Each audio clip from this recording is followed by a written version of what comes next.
People who have watched my videos usually have one question in mind. They ask me, hey Arvind, you say that we should not consume anything that comes from animals because it involves animal cruelty, but why do vegans choose not to consume honey?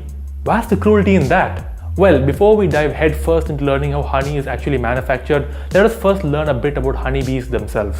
Now, in a bee colony, there are actually 3 different kinds of bees. There is 1, a queen bee, 2, there are a few male bees called drones, and 3, there are many female worker bees. The sole job of a queen bee is to lay eggs, and every hive must compulsorily have 1 queen bee. Now, in case this queen bee dies, a new queen bee is formed. How, you may ask? Now, when a larva is hatched in a beehive, all those larvae are fed a substance called royal jelly, which is secreted from the head of a female worker bee. What happens is there's one particular larva that they choose at random to become the next queen bee, and this particular larva is continuously fed royal jelly over and over, and this larva is the one that turns into the queen bee. Once the queen bee has reached a certain age, she will mate with all available drones in the hive, and after that her only job is to lay eggs. Worker bees take care of all tasks in the hive apart from breeding. Depending on their age, they will actually divide these tasks among themselves. Some of them take care of the larva, some of them take care of the queen bee, some of them go out to collect pollen and nectar from flowers, some of them help protect the hive, and some of them help in building the hive even bigger, and so much more. In a hive, male bees are always few in number. Their only job in life is to mate with the queen bee, and once that is done, they will die. We have all seen that the hives of honeybees are constructed as cells. It is within these cells that they place their honey, pollen, and the newborn larva.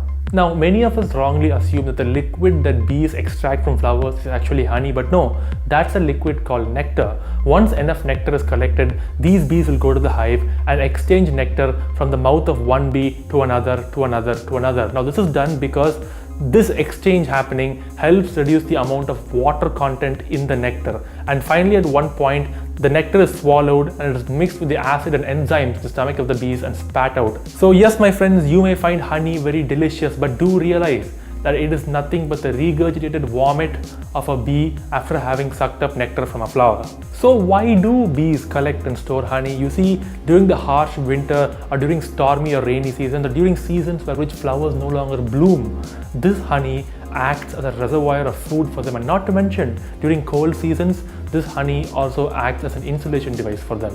And now let's talk about apiaries, which basically means bee farms. You see, in an apiary, these bees are kept inside small boxes or containers, and this is where they begin to build their hives, which is made of wax. Now, when these bee farmers decide to open the box and inspect the bees, understand that it is not done with the utmost amount of care. So therefore, many bees are injured and many are even crushed and killed during this sort of handling.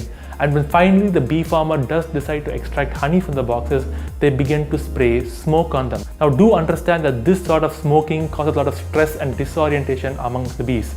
And when this is happening, you must realize that the bees begin to very quickly drink up all their honey that they have collected and try to fly away. You might ask, why are they so focused on drinking all that honey before flying away? It's because they need to use that honey to build a new hive, because according to them, when they can feel the smoke, they think that a forest fire is going on and they need to get all the resources and flee immediately. It is at this moment that the selfish humans capitalize and steal all the honey that these bees have collected so far. Now, once this honey has been stolen from the artificial beehive by the bee farmer in order to be put into jars and sold on supermarkets to you, the bees realize soon that the hive is once again empty. The cells are once again devoid of honey, and their instinct is to immediately replenish it once again. So once again, these bees have to head out and forage for all the nectar they possibly can to refill the hive. And thus, man takes advantage of all the hard work and all the labor that these tiny creatures put in just so he could make a buck and eat something sweet. Well, now you might ask me, hey Arvind, if these bees have the ability to suck up the honey and go elsewhere and form a new hive, why don't they do so? Well, you see, they could do so, but they also will not leave behind their queen bee. So now comes the question, can the queen bee just fly along with the rest of the hive and go start a colony elsewhere? Well, the cruel, crafty and cunning humans have employed such a method that she cannot. Once a queen bee is bought, she is put into the artificial hive and she has her wings clipped off, therefore preventing her from flying away ever again. So as long as the queen bee remains in the hive, these other bees will remain slaves for human beings forever. Now, after hearing all of this, some people would like to crack wise and ask me, hey Arvind, then if in case you're walking tomorrow in the forest and a bee comes to sting you, would you hit it or not? Would you show your vegan ethics over there? Well, people must understand that when an animal tries to sting, bite, scratch, claw, maim, or kill you, you have all the right to defend yourself. Justifying the exploitation of innocent sentient creatures by comparing it to a scenario where you have to defend yourself is not correct. It is a complete fallacy. You cannot justify exploiting honeybees for honey because you would defend yourself in a hypothetical scenario if they were to sting you. Please stop the lies, do the right thing, stop consuming honey, and go vegan today. Thank you.